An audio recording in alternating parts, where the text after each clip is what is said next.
En 2024, un sujet a particulièrement préoccupé le monde de la papeterie et du bureau, les volumes. Qui dit inflation plus faible, dit tarifs stabilisés. Il a alors fallu se rendre à l'évidence. Les hausses de prix des dernières années dissimulaient un vrai recul des quantités vendues et même une baisse structurelle pour certaines familles de produits.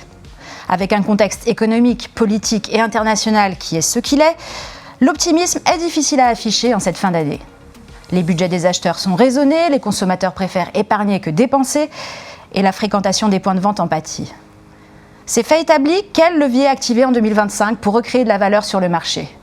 Nouveaux univers produits, dynamisation des catégories traditionnelles, transformation digitale et environnementale, optimisation de l'expérience client, autant de sujets stratégiques qui doivent animer notre communauté de professionnels.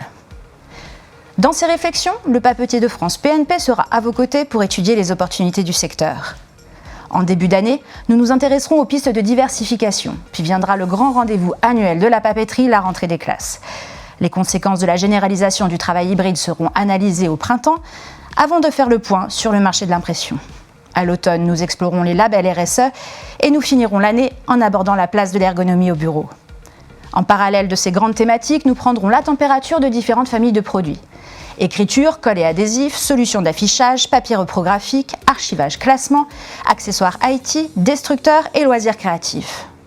Nous vous proposerons aussi des sujets prospectifs, notamment sur les offres en cybersécurité et l'utilité des places de marché B2B. Vous retrouverez l'ensemble de ces informations, ainsi que les actualités de la filière, dans notre magazine 6 fois par an, au quotidien sur notre site internet, dans nos newsletters hebdomadaires et dans nos podcasts. Je vous remercie pour votre fidélité. À très bientôt.